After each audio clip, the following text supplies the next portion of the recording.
평생 자식만을 위해 헌신한 68살 어머니. 오랜만에 찾아온 아들 내외를 위해 밤새 진수성찬을 차렸습니다. 하지만 며느리는 자신을 손님이라 칭하며 손 하나 까딱하지 않았고 친정어머니께는 수백만 원짜리 여행을 선물했죠. 아들마저 그런 아내의 편만 드는 순간 어머니는 조용히 결심합니다. 이 이야기의 끝까지 귀 기울여 주세요. 일산의 제 작은 정원에는 초여름의 냄새가 가득해요. 새벽녘에 살짝 내린 비 덕분에 흙냄새가 더 진하게 올라오거든요. 올해 68, 남편 먼저 하늘로 보내고 혼자 산 지도 꽤 됐지만 이 흙냄새를 맡으면 아직도 그 사람이 옆에 있는 것만 같아요. 이 집도, 이 정원도 다 그 사람이랑 맨손으로 일군 거니까요. 호수공원 근처에 작게 터를 잡고 우리 아들 성민이 키우면서 하루하루 벽돌 쌓듯 살아온 세월이 고스란히 담겨 있죠. 아침에 눈을 뜨면 제일 먼저 하는 일이 이 정원을 한 바퀴 둘러보는 거예요. 밤새 상추는 얼마나 더 자랐는지, 고추는 꽃을 피웠는지, 방울토마토는 빨갛게 익기 시작했는지, 손으로 흙을 만지고 풀을 뽑고 갓 자란 채소들을 보면 마음이 그렇게 편안해질 수가 없어요. 저기 저 벤치, 나무가 다 닳아서 반질반질해진 거 보이죠? 남편이랑 저기 앉아서 참 많은 이야기를 나눴어요. 장사 잘 된 날에는 막걸리 한 잔 기울이기도 하고 성민이가 속 썩이는 날에는 서로 등 두드려주며 한숨을 나누기도 했죠. 이제는 혼자 앉아 커피를 마시지만 그래도 괜찮아요. 벤치에 스며든 온기가 꼭 그 사람 체온 같아서요. 오늘따라 마음이 더 들뜨는 건 한 달에 한 번 있는 귀한 날이기 때문이에요. 서울 사는 우리 아들 성민이랑 며느리 수진이가 오는 날이거든요. 그 애들 온다고 하면 일주일 전부터 마음이 바빠져요. 정원에서 제일 실한 놈들로만 골랐다고 시장 가서 싱싱한 고기랑 해산물도 사와야 하죠. 아침 일찍 일어나 정원에서 갓 딴 상추랑 쑥갓을 한 소쿠리 가득 샜어요. 파릇파릇한 게 보기만 해도 기분이 좋잖아요. 이걸로 겉절이도 하고 쌈도 싸 먹여야지. 부엌에 들어서니 절로 신명이 나요. 젊었을 때 남편이랑 윤희네 반찬 가게를 꽤 크게 했었거든요. 그때 생각하면 지금도 힘이 불끈 솟아요. 내 손으로 만든 음식을 사람들이 맛있게 먹어줄 때 그때만큼 행복한 게 없었죠. 이제는 내 새끼들 먹이려고 만드는 거니 오죽하겠어요. 이건 단순한 음식이 아니에요. 내 사랑이고 내 인생이고 또 나 자신이죠. 갈비찜을 냄비에 안치고 잡채에 들어갈 채소를 정성껏 썰었어요. 손이 기억하는 대로 착착 움직이는 게 참 신기해요. 한참 바쁘게 움직이다 보니 아들 목소리가 듣고 싶더라고요. 지금쯤 출발했으려나 스마트폰을 들어 단축번호 1번을 꾹 눌렀어요. 신호가 몇 번 가고 나서야 퉁명스러운 목소리가 들려왔죠. 엄마, 왜? 응, 아들, 지금 오고 있니? 아니, 이제 나가려고. 차 막히기 전에 가야지. 왜, 무슨 일 있어? 아니, 무슨 일은. 그냥 목소리 듣고 싶어서 했지. 조심해서 와. 알았어. 바쁘니까 이따 집 가서 봐. 끊을게. 딸깍하고 전화는 금방 끊겼어요. 늘 그렇죠 뭐. 서울에서 바쁘게 사는 아들이니 이해해야죠. 그래도 엄마, 맛있는 거 해놓고 기다리세요. 같은 말 한마디가 뭐가 그리 어려운지 조금 서운한 마음이 드는 건 어쩔 수 없었어요. 그래도 괜찮아요. 이따 와서 내가 해준 밥 맛있게 먹는 모습 보면 그런 마음은 눈 녹듯 사라질 테니까요. 저는 다시 앞치마를 질끈 동여매고 분주하게 손을 놀리기 시작했어요. 오후 2시쯤 됐을까 익숙한 외제차 소리가 들렸어요. 심장이 쿵쿵 뛰기 시작했죠. 현관문을 열고 나가니 아들 내외가 차에서 내리고 있었어요. 우리 며느리 수진이는 언제나처럼 참 멋져요. 머리부터 발끝까지 잡지에서 툭 튀어나온 사람 같거든요. 오늘도 커다란 선글라스에 나는 이름도 모르는 비싼 가방을 들고 있더라고요. 성민아, 수진아, 어서 와라. 오느라 고생 많았지. 성민이는 엄마 하고 건성으로 인사했고 수진이는 선글라스를 살짝 내리며 고개만 까딱했어요. 처음 결혼했을 땐 참 싹싹하고 예의 바르다고 생각했는데 요즘은 조금씩 변하는 것 같아 마음에 걸려요. 집에 들어서자마자 수진이는 들고 있던 명품백을 소파에 툭 던지고 구두도 신발장 앞에 대충 벗어 놓더라고요. 그리고는 대자로 소파에 누워버렸어요. 아이고, 피곤해. 일산은 왜 이렇게 멀어? 오는데 2시간이나 걸렸네. 그러면서 스마트폰을 꺼내 들고 열심히 손가락을 움직이기 시작했어요. 저는 애써 웃으며 과일이라도 먹으라고 사과를 깎아 내밀었죠. 어머니, 여기 와이파이 비밀번호 뭐예요? 데이터가 잘 안 터지네. 와이파이? 그게 뭐니? 나는 그런 거 잘 몰라서. 어머, 요즘 와이파이 없는 집도 있어요? 답답해서 어떻게 살아요? 은근히 타박하는 말투였지만 저는 그냥 웃어 넘겼어요. 나는 TV만 있으면 돼 하면서요. 수진이는 입을 삐죽이더니 제 데이터를 써서 그런지 계속 스마트폰만 들여다보더라고요. 제가 부엌에서 분주하게 움직이는 동안 그 애는 소파와 한 몸이 되어 있었어요. 수진아, 저녁 준비 거의 다 됐는데 수저라도 좀 놔줄래? 조심스럽게 부탁했더니 스마트폰에서 눈도 떼지 않고 대답하더라고요. 어머니, 제가 손님이지 일하러 온 건 아니잖아요. 손님한테 일 시키는 법이 어디 있어요? 순간 망치로 머리를 한 대 맞은 것 같았어요. 며느리가 아니라 손님이라니. 그래도 저는 억지로 표정을 관리하며 아이고, 우리 며느리가 손님이면 누가 가족이니 피곤할 텐데 그냥 쉬어 하고 돌아섰죠. 등을 돌리는데 눈물이 핑 돌 것 같았어요. 어머니, 근데 여기 음식 냄새가 너무 심하게 배는 것 같아요. 요즘은 이런 거 다 앱으로 주문하면 편한데 배달 맛집도 얼마나 많은데요. 내 정성이, 내 사랑이 한순간에 시대에 뒤떨어진 냄새가 되어버리는 순간이었어요. 성민이는 그저 아내 눈치만 보며 아무 말도 하지 않았죠. 저녁상이 다 차려지고 온갖 음식이 그득한 상에 둘러앉았어요. 제가 평생 자부심을 가졌던 내 손으로 차린 밥상이었죠. 이건 정원에서 갓 딴 쌈 채소고 이 갈비찜은 이틀 밤낮으로 핏물 빼고 정성껏 졸인 거야. 많이 먹어라. 제 설명이 끝나기도 전에 수진이는 스마트폰을 들어 음식 사진을 여러 각도에서 찍기 시작했어요. 인스타에 올려야 하거든요. 그 한마디에 제 정성은 인스타그램업을 한 사진의 소품이 되어버렸죠. 한참 밥을 먹는데 수진이의 스마트폰이 요란하게 울렸어요. 어찌나 목소리가 크던지 온 집안이 다 울리는 것 같았어요. 엄마, 나 시댁. 응, 밥 먹고 있지. 근데 엄마, 내가 말한 거 예약했어. 엄마, 생신 선물. 저는 저도 모르게 숟가락을 멈추고 그 애의 통화에 귀를 기울이게 됐어요.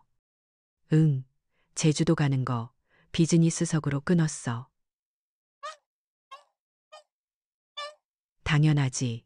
우리 엄마 생신인데. 호텔도 신라호텔 오션뷰 스위트룸으로 잡았다니까. 가서 마사지도 받고 최고급 셔틀 타고 편하게 다녀요. 내 딸이 이 정도는 해줘야지. 그 말을 듣는 순간 한 달 전 제 생일날이 떠올랐어요. 그날은 아들 내외에게 전화 한 통 오지 않았죠. 저녁에 혼자 빵집에서 사온 단팥빵 하나에 촛불도 없이 앉아 있었는데 목이 턱 막혀서 밥이 넘어가지 않았어요. 수진이가 신나게 통화를 끊고 나니 성민이가 기다렸다는 듯이 아내 눈치를 보며 말하더라고요. 이야, 역시 우리 수진이가 효녀네.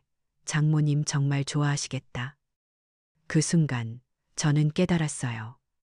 이 밥상에서 저는 주인이 아니라 그저 밥해주는 늙은이일 뿐이라는 걸요. 아들은 내 아들이 아니라 저 여자의 남편일 뿐이었고요. 정성껏 차린 음식들은 온기를 잃고 차갑게 식어가는 것 같았어요. 일산의 흙냄새 가득한 내 집으로 서울의 차가운 바람이 이렇게 매섭게 불어닥칠 줄은 꿈에도 몰랐답니다. 그렇게 아들 내외가 돌아가고 며칠 동안은 집이 텅 빈 것 같았어요. 북적일 땐 정신없어도 사람 사는 것 같았는데 한순간에 썰물처럼 빠져나가니 고요함이 꼭 벌처럼 느껴지더라고요. 밥상에 수저 2벌만 놓는 게 어색해서 한동안은 그냥 국에 밥만 말아 먹었어요. 마음 한구석이 시리고 아팠지만 그래도 애써 괜찮다고 스스로를 다독였죠. 젊은 애들이 다 그런 거지. 세대가 다르니 생각도 다른 거지. 내가 이해해야지. 어미인 내가 품어야지. 그렇게 수십 번, 수백 번을 되뇌었어요. 시간이 약이라고 서운했던 마음도 조금씩 잦아들 때쯤 남편의 제삿날이 다가왔어요. 그 사람 기일만큼은 제가 무슨 일이 있어도 허투루 보내지 않거든요. 살아생전 고생만 하다 간 사람이니 가는 길이라도 잘 대접하고 싶은 마음이죠. 제게 제사는 그냥 음식을 차리는 행사가 아니에요. 먼저 간 사람에 대한 예의고 남은 사람의 도리이며 또 그리움을 풀어내는 저만의 방식인 셈이죠. 제삿날 이틀 전부터 꼬박 밤을 새우다시피 했어요. 나물 하나를 무쳐도 정성을 다하고 탕국 하나를 끓여도 온 마음을 쏟았죠. 특히 우리 남편이 좋아했던 파주 장단콩으로 만든 콩조림은 몇 번을 졸이고 식히기를 반복했어요. 그래야 윤기도 자르르 흐르고 맛도 깊어지거든요. 꼬박 이틀을 부엌에서 살다시피 하니 허리도 쑤시고 어깨도 아팠지만 그래도 마음은 뿌듯했어요. 제사 당일 아침 저는 동이 트기도 전에 일어나 마지막 준비를 하고 있었어요. 그런데 안방에서는 아무런 기척이 없더라고요. 아들 내외는 전날 저녁에 와서 피곤하다며 일찍 잠자리에 들었거든요. 그래, 서울서 여기까지 오려면 얼마나 고단할까. 조금 더 자게 두자. 그렇게 생각하며 혼자 묵묵히 일을 했어요. 한참이 지나 해가 중천에 떴을 때쯤 며느리 수진이가 안방에서 나왔어요. 잠옷 바람으로 어슬렁거리며 나오더니 부엌 쪽은 쳐다보지도 않고 거실 한가운데에 요가 매트를 쫙 깔더라고요. 그러고는 스마트폰을 거치대에 세워놓고 시끄러운 음악을 틀고 운동을 시작했어요. 땀을 뻘뻘 흘리며 자기 관리는 필수죠. 하고 외치는 소리가 제사 음식을 준비하는 제 귀에는 어찌나 낯설게 들리던지. 제가 잠시 숨을 돌리며 수진이 옆으로 다가가 조용히 말했어요. 수진아, 오늘이 내 시아버지 기일인 건 알지? 제사는 돌아가신 분을 기억하고 또 우리 가족의 뿌리를 생각하는 아주 의미 있는 날이란다. 어떻게든 이 날의 의미를 알려주고 싶었어요. 하지만 수진이는 운동 동작을 멈추지도 않은 채 퉁명스럽게 대답하더라고요. 어머니, 그런 비과학적인 이야기는 이제 젊은 사람들한테 안 통해요. 마음으로 기억하면 됐지. 뭘 이렇게 힘들게 음식을 하고 그래요. 그 한마디에 가슴이 쿵 하고 내려앉았어요. 제 평생의 믿음과 정성이 비과학적인 이야기로 치부되는 순간이었죠. 더 이상 할 말을 잃고 저는 다시 부엌으로 돌아왔어요. 점심나절이 지나고 제사 준비의 마지막 순서인 전 부치기를 시작했어요. 기름 냄새가 온 집안에 진동하고 팬 위에서 전이 익어가는 소리가 경쾌하게 들렸죠. 땀이 비 오듯 흘러내려 등줄기를 타고 흘렀어요. 그때였어요. 화려하게 화장을 마친 수진이가 방에서 나왔어요. 좋은 향수 냄새가 기름 냄새와 뒤섞여 머리가 아플 지경이었죠. 친정에 가야 한다며 한껏 멋을 낸 모양이었어요. 어머니, 저 이제 슬슬 가봐야 할 것 같은데요. 마침 제가 급하게 화장실을 가야 할 참이었어요. 팬 위에는 동태전이 노릇하게 익어가고 있었고요. 수진아, 그럼 가기 전에 이것 좀 잠깐만 뒤집어 주렴. 금방 타버리니까. 정말 잠깐이면 되는 일이었어요. 그런데 수진이는 기겁을 하며 뒤로 물러서더라고요. 어머니, 저 이 파운데이션 비싼 거란 말이에요. 기름 튀면 화장 다 무너지는데 어떡해요? 싫어요. 그러고는 거울을 보며 자기 얼굴을 매만지기 바빴어요. 제가 화장실에서 보리를 보고 급하게 달려나왔을 때 동태전 몇 개는 이미 새까만 재가 되어 있었어요. 시커멓게 타버린 전을 뒤집는데 꼭 내 마음이 타들어가는 것만 같았어요. 수진이는 그 옆에서 태연하게 말하더라고요. 요즘 제사는 다 유튜브 보고 간단하게 하던데 어머니는 너무 옛날 방식만 고집하시는 것 같아요. 제 전통 방식이, 제 정성이 그 애의 스마트폰 속 영상보다 못한 것이 되어버렸죠. 저녁이 되고 드디어 제사상을 다 차렸어요. 수진이는 마지못해 뒤에 서서 꾸벅 고개를 숙이는 둥 마는 둥 하더라고요. 엄숙한 분위기 속에서 제사가 끝나고 상을 물릴 때쯤 수진이의 공격이 본격적으로 시작됐어요. 제사상을 훑어보며 혀를 찢찢 차더라고요. 어휴, 이 음식들 다 하려면 돈이 얼마예요? 이 돈이면 차라리 어머니 살아계실 때 강남에 있는 좋은 레스토랑 한 번 더 가겠어요. 이게 다 무슨 낭비예요? 돌아가신 시아버지를 위한 상 앞에서 할 소리는 아니었죠. 제 얼굴이 딱딱하게 굳는 걸 봤을 텐데도 그 애는 멈추지 않았어요. 어머니, 제가 솔직히 말씀드릴게요.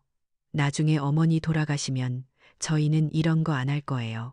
시간도 돈도 너무 낭비잖아요. 그냥 깔끔하게 화장해서 나무 밑에 뿌려드리는 게 요즘 스타일이에요. 그 말을 듣는 순간 온몸의 피가 차갑게 식는 것 같았어요. 내가 죽은 후에 내 모습까지 이렇게 모욕을 당해야 하는구나.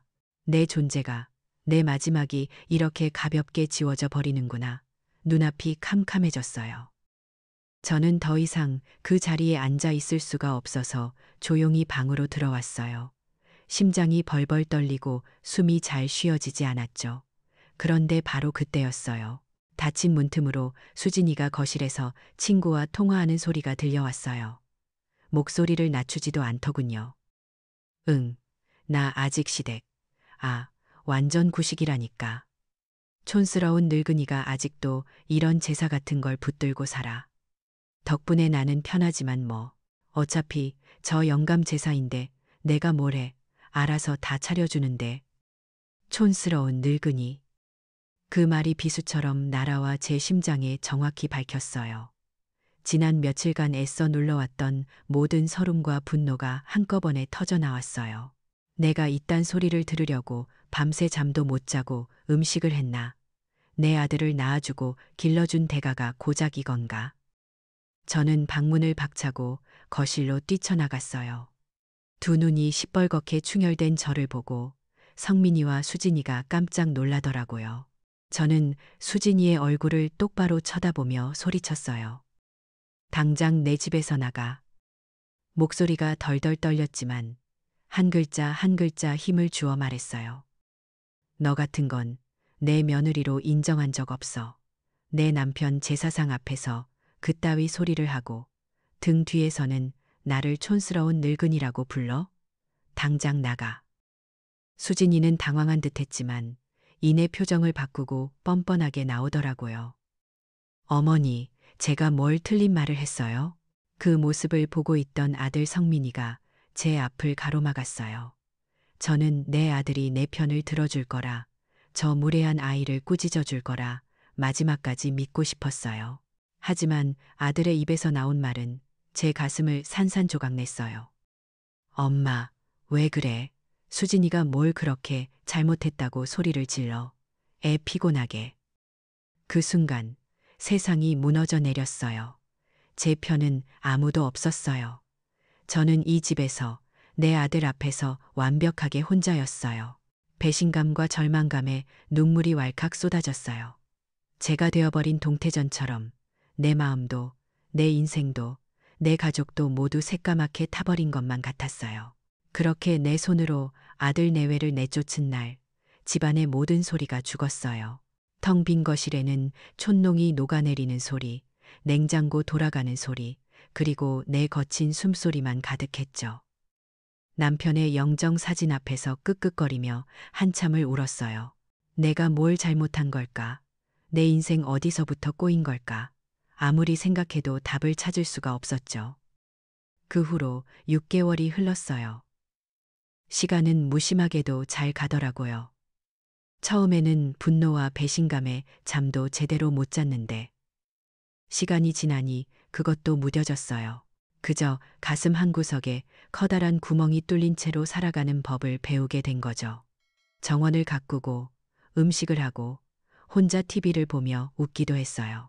하지만 예전 같은 평화는 아니었어요. 언제나 마음 한편이 서늘했거든요. 동네 사람들을 마주치는 게 제일 힘들었어요. 시장에 가도 목욕탕에 가도 저를 보며 수군거리는 시선들이 느껴졌죠. 아들 내외를 제삿날 내쫓았다며? 아무리 그래도 자식인데 너무 매정해. 무슨 큰일이 있었으니 그랬겠지. 온갖 추측이 난무했어요. 저는 죄인처럼 고개를 푹 숙이고 다녔어요. 내 잘못이 아닌데도 세상은 자식을 이기지 못한 늙은 어미를 탓하는 것 같았죠. 해명할 기력도 이유도 없었어요. 그저 입을 닫고 귀를 막고 그렇게 위축된 채로 계절이 바뀌는 걸 지켜봤어요. 그러던 어느 가을날 오후였어요. 하루 종일 궂은 비가 내리던 날이었죠. 낯선 번호로 전화가 걸려왔어요. 받을까 말까 망설이다 조심스럽게 받았는데 수화기 너머로 들려온 건 거의 울음소리에 가까운 내 아들 성민이의 목소리였어요. 저 성민이에요. 목소리가 어찌나 떨리고 잠겨 있던지 순간 심장이 쿵하고 내려앉았어요. 무슨 큰일이 생겼구나. 지난 6개월간 애써 외면했던 불안감이 한꺼번에 몰려왔죠. 성민아, 무슨 일이냐? 왜 그래? 엄마, 저희 망했어요. 아들의 입에서 나온 말은 믿기 힘든 이야기였어요. 주식에 무리하게 투자했다가 몽땅 날리고 빚더미에 올라앉았다는 거예요. 수진이의 과소비도 한몫했다고 하더군요. 결국 살던 집에서도 쫓겨나 지금은 보증금도 없는 작은 원룸에서 지내고 있대요. 빚이 2억이 넘는다는데 당장 다음 달 월세 낼 돈도 없다고 했어요. 아들은 수학이 너머에서 아이처럼 엉엉 울었어요. 엄마, 저희가 다 잘못했어요. 정말 죄송해요. 그때 엄마 마음 아프게 한 거 다 벌받는 건가 봐요. 엄마, 제발, 저희 한 번만 살려주세요. 갈 곳이 없어요. 아들의 울음소리를 듣는데 미웠던 마음, 서운했던 마음은 간데없고 그저 가슴이 미어지는 것 같았어요.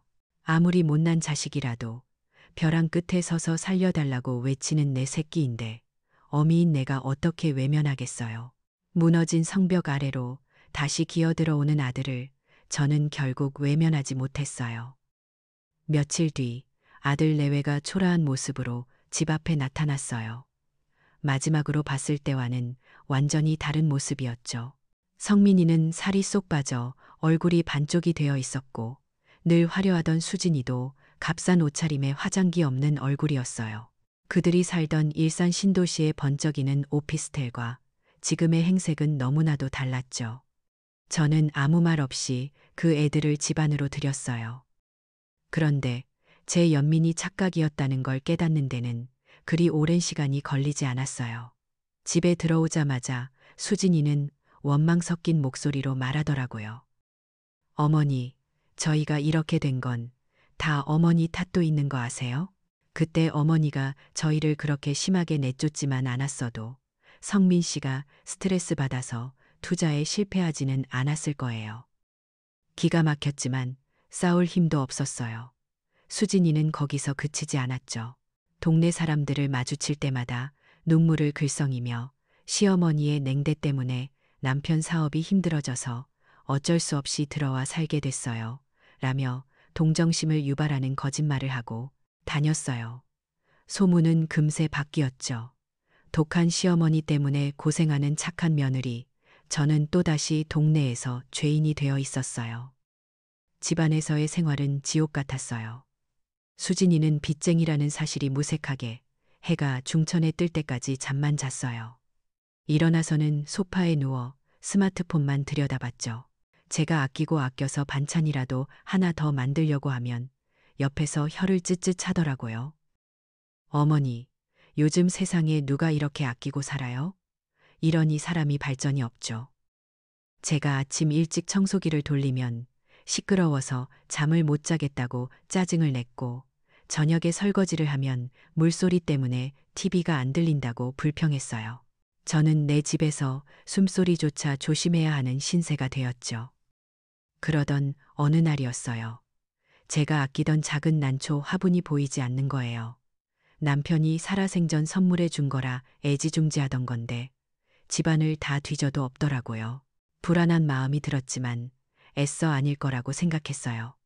그런데 며칠 뒤 노인복지관에 갔다가 이웃 할머니 한 분이 제게 스마트폰 화면을 불쑥 내밀었어요. 윤희 씨, 이거 윤희 씨네 화분 아니야? 우리 동네 중고 앱에 올라왔던데. 화면 속에는 제 난초 화분이 떡하니 있었어요. 판매자 아이디는 낯설었지만 직거래 장소, 호수공원 근처라는 문구를 보는 순간 온몸에 피가 싸늘하게 식었어요.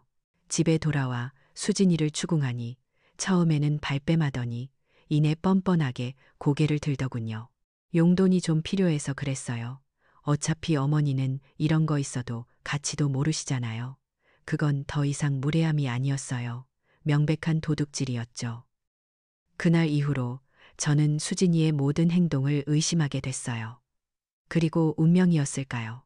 며칠 뒤 아들 내외가 쓰는 방을 청소하다가 저는 판도라의 상자를 열고 말았어요. 옷장 위에 위태롭게 쌓여있던 가방 하나가 툭 떨어지면서 그 안에서 서류 뭉치가 쏟아져 나왔거든요. 정리해서 다시 넣어주려고 서류를 집어드는 순간 제 눈에 들어온 건 익숙한 은행 이름이 아니었어요. 오 파이낸셜 대부, 사채 업체 이름이었죠. 심장이 덜컥 내려앉았어요. 떨리는 손으로 서류들을 하나씩 펼쳐봤어요. 그건 단순한 투자 실패의 흔적이 아니었어요. 수백만 원짜리 명품 가방, 영수증, 해외여행 특급 호텔 인보이스, 온갖 백화점, VIP 라운지 이용 내역서, 그리고 여러 장의 카드사, 독촉장과 바로 그 사채 계약서까지. 모든 서류의 명의는 최수진, 바로 내 며느리의 이름으로 되어 있었어요. 성민이가 말했던 2억이라는 빚은 그저 빙산의 일각에 불과했죠. 아들은 이 사실을 전혀 모르고 있었어요. 아내의 사치와 허영 때문에 집안이 거덜났다는 걸 꿈에도 모른 채 모든 걸 자기 탓으로 돌리고 있었던 거예요. 상황이 제가 생각했던 것보다 훨씬 더 악랄하고 훨씬 더 계획적이었다는 걸 깨닫는 순간 지난 몇 달간 저를 짓눌렀던 슬픔과 절망이 거짓말처럼 사라졌어요. 대신 그 자리를 차갑고 날카로운 분노가 채웠죠. 눈물이 먹고 굽었던 허리가 꼿꼿하게 펴졌어요. 이건 어리석은 아들 내외가 겪는 불행이 아니었어요. 이건 교활한 약탈자가 내 아들과 내 가정을 파괴하기 위해 벌인 전쟁이었어요. 그리고 저는 더 이상 이 전쟁에서 울고만 있는 피해자로 남지 않기로 결심했어요. 그날 이후 제 안에서 무언가 단단하게 굳어버렸어요. 뜨겁게 끓어오르던 분노와 슬픔이 식으면서 마치 겨울 강물 아래 얼음처럼 차갑고 투명한 결심이 자리 잡았죠. 더 이상 눈물은 나지 않았어요. 대신 잠에서 깨면 정신이 맑아졌고 밥을 먹으면 기운이 솟았어요. 마치 오랫동안 앓던 병이 나은 사람처럼요. 이제 내가 무엇을 해야 하는지, 어떻게 싸워야 하는지 선명하게 보이기 시작했거든요. 집안의 공기는 살얼음판 같았어요. 아들 내외는 제가 자기들 방에서 나온 서류 뭉치를 봤다는 사실을 꿈에도 모르는 것 같았죠. 수진이는 여전히 낮에는 잠을 자고 밤에는 스마트폰을 들여다보며 제 눈치를 살폈어요. 아마 저 늙은이가 언제쯤 땅 팔 결심을 할까 하고 기다리고 있었겠죠. 저는 아무것도 모르는 척 평소처럼 밥을 하고 청소를 했어요. 하지만 제 눈은 모든 것을 보고 있었고 제 귀는 모든 것을 듣고 있었죠. 그 애의 작은 한숨, 아들을 향한 교묘한 불평, 그리고 돈에 대한 끝없는 욕망까지도요. 그렇게 며칠이 지난 어느 날, 저는 몇 달 만에 처음으로 부녀회에 나갔어요. 그동안은 동네 사람들 수군거림이 무서워 집 안에만 틀어박혀 있었는데 이제는 그럴 이유가 없었죠. 웅크리고 있을수록 만만하게 보이는 법이니까요. 꼿꼿하게 허리를 펴고 부녀회 총무댁에 들어서니 다들 저를 보고 조금 놀라는 눈치였어요. 한참 시시콜콜한 이야기들이 오가는데 마침 동네 재개발 이야기가 나왔어요.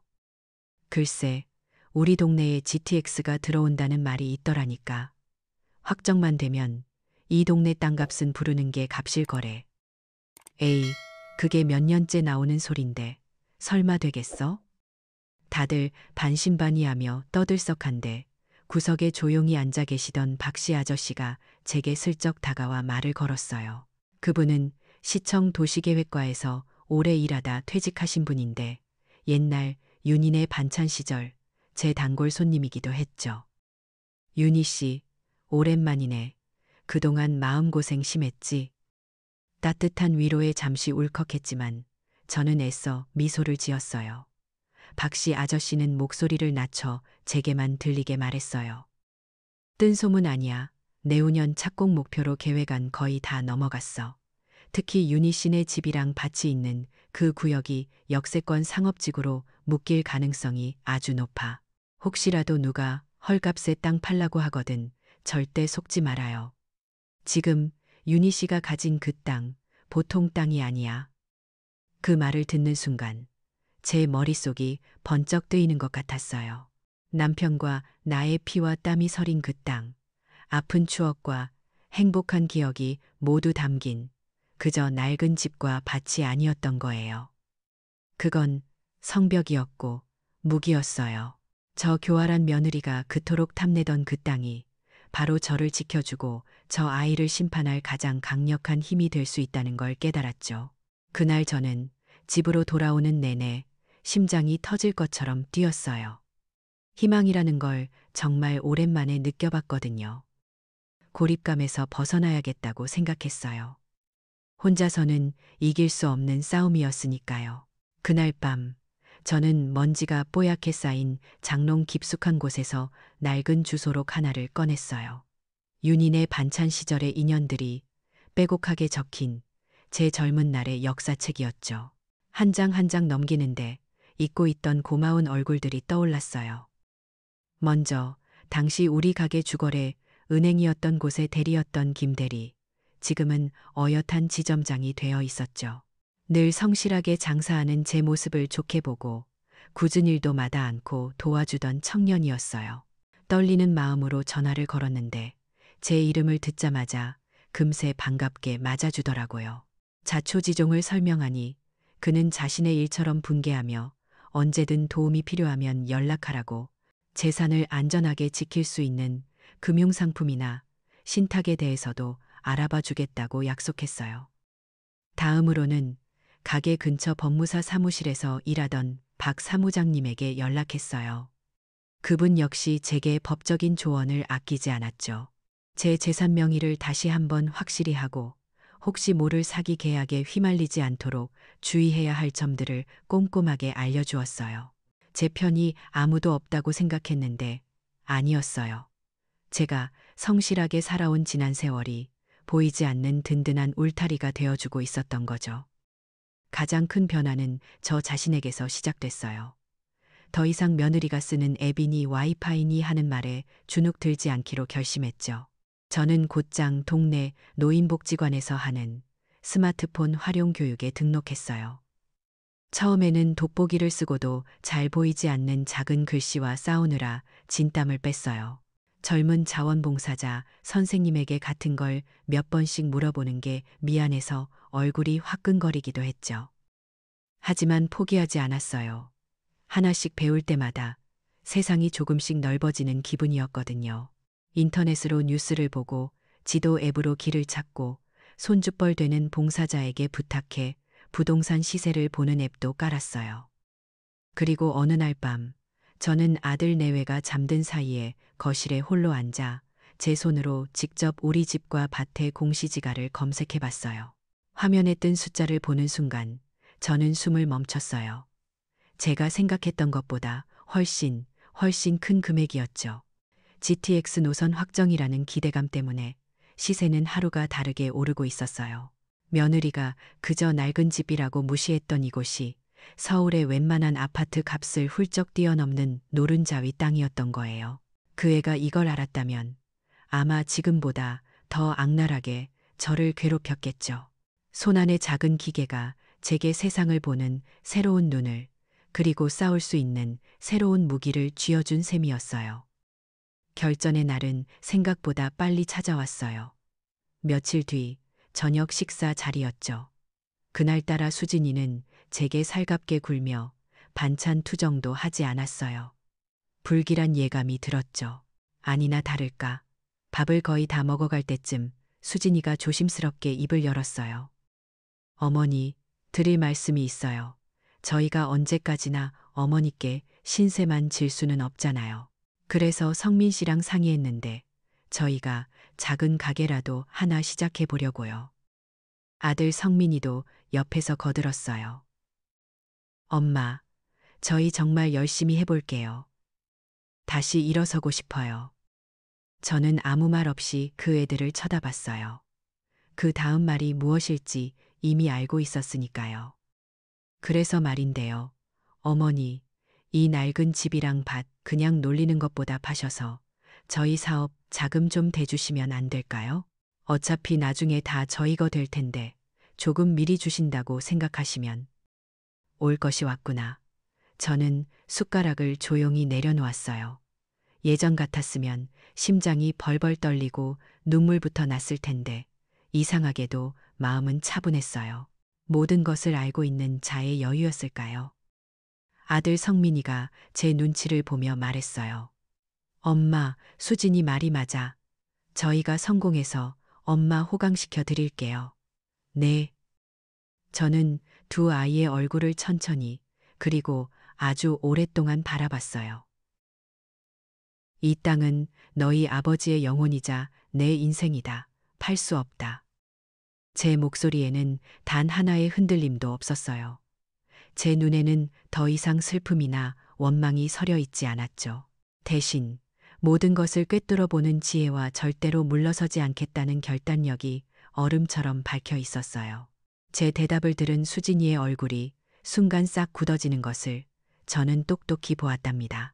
제 입에서 팔 수 없다는 말이 칼날처럼 떨어져 나간 순간 저녁상의 모든 온기가 사라졌어요. 방금 전까지 아들의 성공을 위해 희생해달라며 애원하던 그들의 얼굴이 순식간에 굳어버렸죠. 정적이 흘렀어요. 찌개 끓는 소리도 벽시계 초침 소리도 들리지 않았어요.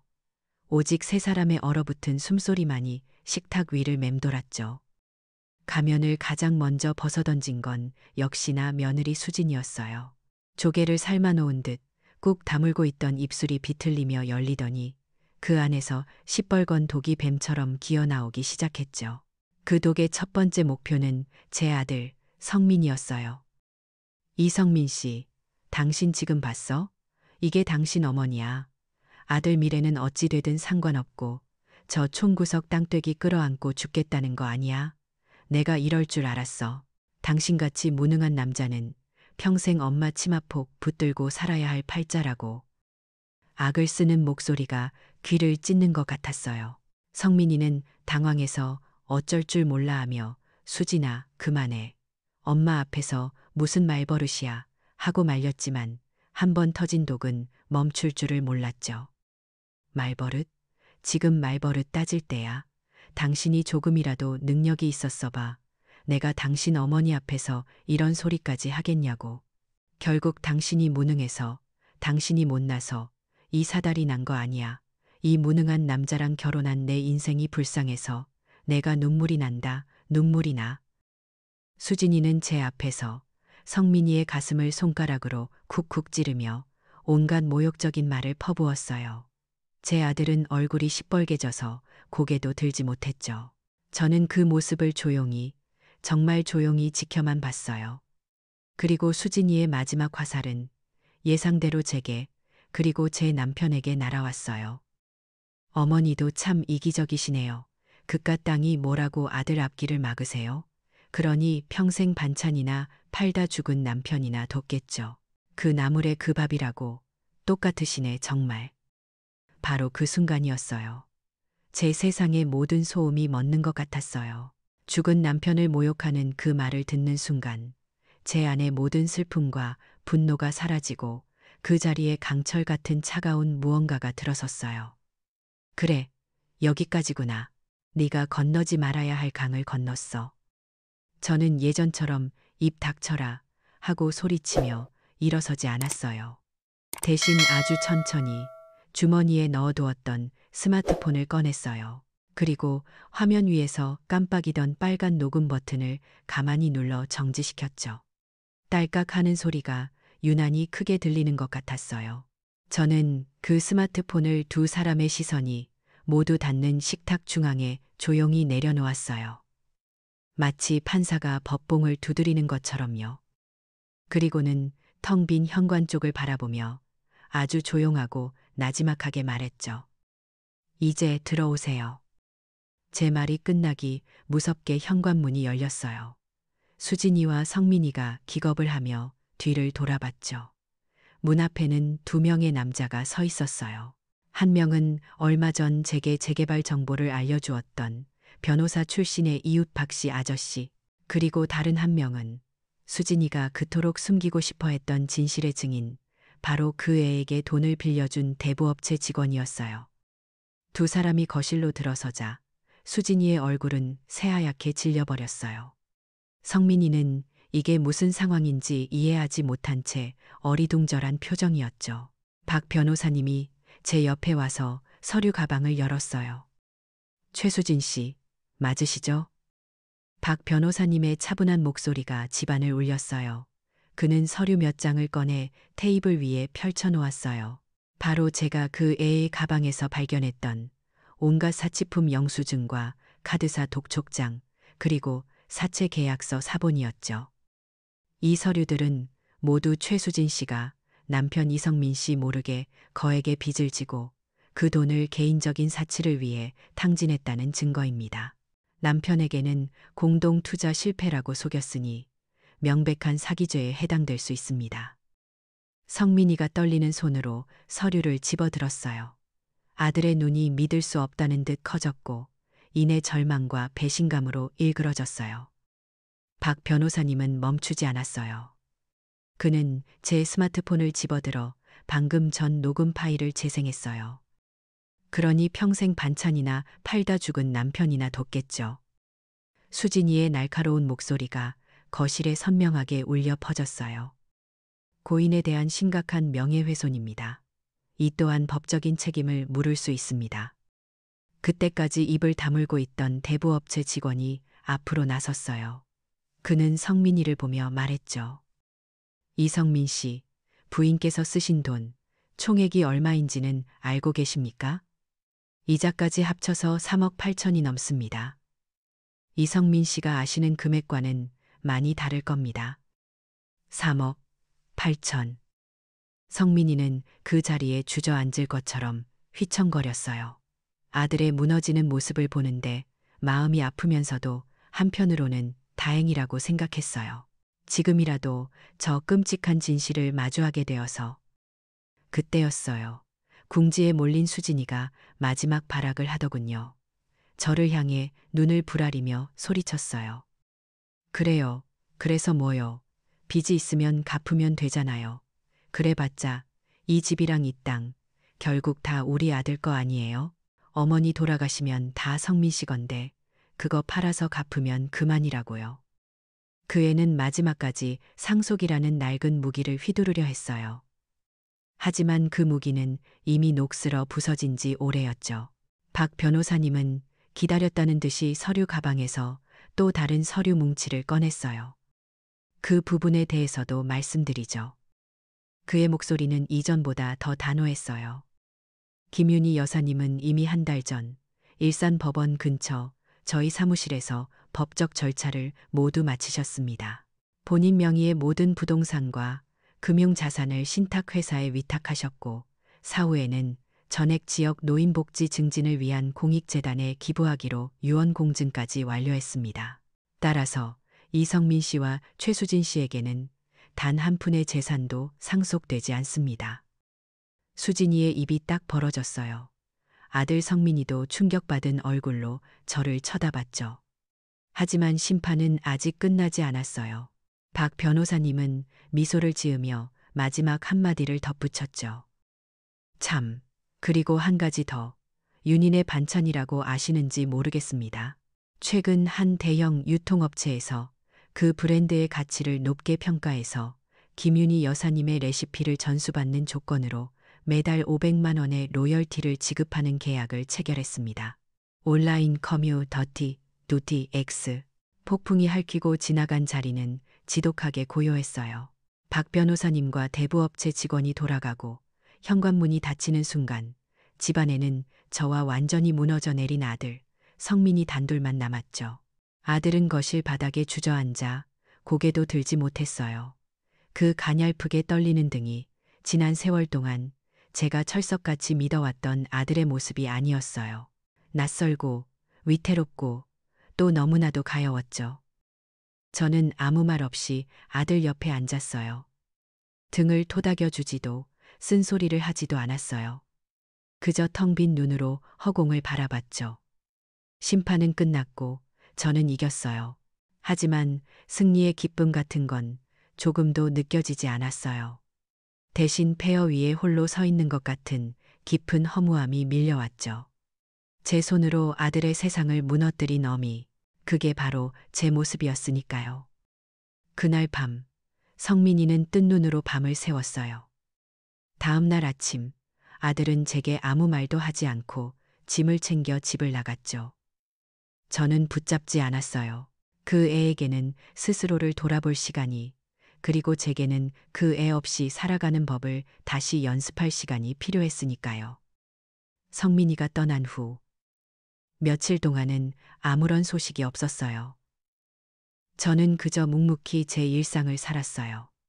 밭에 나가 잡초를 뽑고 동네 사람들과 인사를 나누고 저녁이면 남편의 영정 사진 앞에서 하루를 고했죠. 그러던 사흘째 되던 날이었어요. 새벽에 잠이 깨 창밖을 보는데 대문 앞에 익숙한 그림자가 무릎을 꿇고 있더라고요. 제 아들 성민이었어요. 밤새 내린 이슬에 옷이 흠뻑 젖어 있었죠. 저는 가슴이 철렁 내려앉았지만 문을 열지 않았어요. 아들은 그날부터 매일같이 대문 앞에서 무릎을 꿇었어요. 비가 오는 날에는 비를 흠뻑 맞으며 바람이 부는 날에는 바람을 온몸으로 견디며 그렇게 꼼짝도 하지 않았죠. 동네 사람들이 지나가며 혀를 찼지만 아들은 아랑곳하지 않았어요. 마치 세상에 없는 사람처럼 오직 굳게 닫힌 대문만 바라보고 있었죠. 일주일이 지났을 때 첫눈이 내렸어요. 솜털 같은 눈송이가 소복하게 쌓여 아들의 머리와 어깨를 하얗게 덮는데 더는 지켜볼 수가 없더라고요. 저는 결국 현관문을 열고 밖으로 나갔어요. 그리고 눈사람처럼 굳어버린 아들의 팔을 잡아 일으켜 세웠죠. 일어나거라. 제 목소리를 듣자 아들은 그제야 꽁꽁 얼었던 것처럼 와르르 무너져 내리며 제 바짓가랑이를 붙들고 아이처럼 통곡했어요. 엄마, 제가 다 잘못했어요. 저 같은 놈도 아들이라고. 죄송해요. 엄마, 정말 죄송해요. 저는 아무 말 없이 아들의 등을 토닥여 주었어요. 이미 충분했어요. 이 차가운 땅 위에서 일주일을 버틴 그 시간이 수만 마디의 말보다 더 진실한 참회였으니까요. 벌은 그것으로 족하다. 이제부터는 제대로 된 아들로 살아라. 저는 아들을 부축해 집 안으로 들어왔어요. 그날 우리 모자는 아주 오랜만에 한 상에 마주 앉아 뜨거운 밥을 함께 먹었답니다. 그 후 성민이는 서울로 돌아가지 않았어요. 다니던 회사에 사표를 냈고 제 곁에 남겠다고 했죠. 그리고는 제게 놀라운 제안을 했어요. 엄마, 우리 윤인의 반찬을 다시 시작해봐요. 저는 땅을 팔아 거액의 돈을 손에 쥐는 대신 그 땅의 가치를 다른 방식으로 쓰기로 마음먹었어요. 우리는 재개발 계획을 현명하게 이용하기로 했죠. 보상금의 일부와 제 저축을 합쳐 우리 집 옆밭에 일부의 번듯한 건물을 하나 지었어요.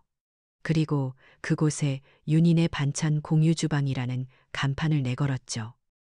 그곳은 단순히 반찬을 만들어 파는 곳이 아니었어요. 동네 어르신들에게는 소일거리와 용돈벌이를 할 수 있는 일터가 되어 주었고, 요리를 배우고 싶어 하는 젊은 사람들에게는 제 손맛과 레시피를 전수하는 배움터가 되었죠. 성민이는 그 공유 주방의 운영을 도맡았어요. 서울에서 마케팅 일을 했던 경험을 살려 체계적으로 사업을 꾸려나갔죠. 아들은 일산 농업기술센터에 등록해서 귀농 교육을 받기 시작했어요. 흙 한번 제대로 만져본 적 없던 녀석이 쟁기질을 배우고 비료 주는 법을 익히며 진짜 농사꾼이 되어갔죠.